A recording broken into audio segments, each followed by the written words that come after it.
Recognizing the member for Coquitlam-Marville. Thank you, Honourable Speaker. I rise today to make a statement about the importance of having a meaningful response to crisis. In particular, the fentanyl crisis that is currently gripping communities right across our province. And I thought I would tell the story of a young man to illustrate the importance of a responsive government, a government that understands the people it represents and is committed to making their lives better by providing the services they need when they need them. Alex came into my office at the end of August last year. He was super skinny, bedraggled, dirty, and incredibly sleepy. His mom had called earlier in the week asking for help with her 21-year-old son. And given that Alex was technically an adult, I suggested that perhaps he would be willing to talk with me directly. And much to my surprise, this young man took his mother's suggestion and showed up at my community office on an August Monday morning asking for my help. Alex sat in a chair in my office telling me that he was high on heroin and that he hated who and what he had become. His self-loathing was palpable as he described how a doctor's prescription for a broken ankle several years earlier had turned into an addiction that was more powerful than he was. Alex pulled at his tattered, dirty t-shirt as he described his younger self as a buff young man who regularly worked out in the gym, loved to ride his mountain bike, and who took pride in his appearance as he tried to impress girls. The young man before me now talked about how pathetic he had become, how he hated who he was, how ugly he was, and what a horrible human being he was. His self-disgust was heart-wrenching as he looked at his skinny, frail, drug-addicted body. This was not the adulthood he had imagined for himself, and he wanted to stop using drugs.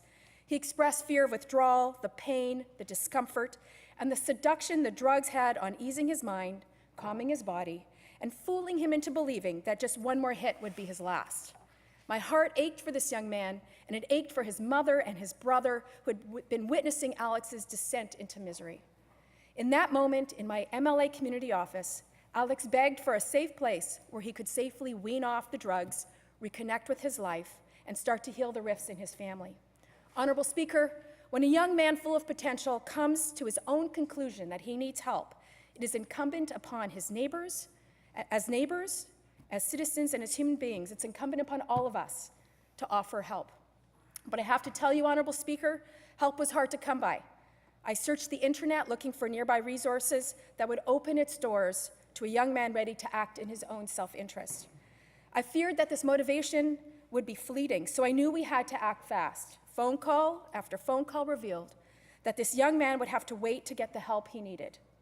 He would have to call every day or two in order to see if there was space in our uncoordinated, fragmented system. Service providers, our frontline workers, repeated similar phrases over and over again. Have him call in 6 hours, or we don't have any space right now, or he can call again tomorrow. But Alex had no tomorrow. While I was making these calls, Alex was starting to pace in my office. At first, he was hungry for food, so we gave him something to eat. Then he talked about getting hungry for drugs.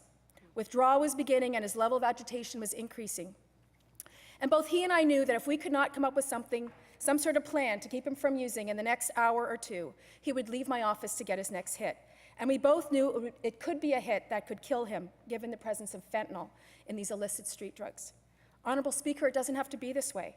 This piecemeal, uncoordinated, fragmented collection of addiction services that we call a system is not working. And it hasn't been working because we haven't had a government that has cared enough to make this a priority. Yes, we have had some increase in harm reduction services like substitution therapies and safe injection sites. And yes, we have been talking about the number of people dying in our streets, dying in SROs, dying in suburban and rural homes, and in coffee shop washrooms throughout the province.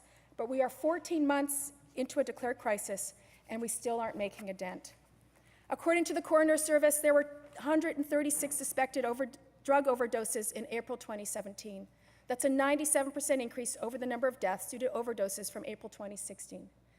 While Vancouver Coastal Health Authority had the highest number of illicit drug overdoses so far this calendar year, Fraser Health is close behind in number of drug overdose deaths, and so far this year, British Columbia has seen a 50% increase in illicit overdose death rates compared to 2016 in the Okanagan and in Central and North Vancouver Island health regions. We need to do more. We need a meaningful response. A response that ensures that when people like Alex are ready and motivated to act, that we have a resource for them that will help them through what will be a very difficult time. Imagine if you break your leg, Honourable Speaker, and you go to emergency and you're told you just have to come back tomorrow, or just keep calling until there's room. We need to ensure that our response is comprehensive, integrated, and coordinated. Imagine going to an emergency department where they stabilize your broken leg in a splint, but tell you to go home and wait 6 weeks before they'll do surgery.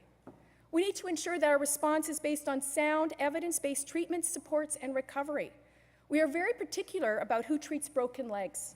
We should be particular about who treats addictions. And part of a meaningful response is investing in the social determinants of health. We know that income, housing, social support networks, education, employment, working conditions, social environments, physical environments, coping skills, and healthy child development all play a role in preventing addiction. A meaningful response requires a government prepared to invest in the long game, a government that listens throughout its term, not just after an election. A government prepared to invest in people needs to be part of a meaningful response to this crisis.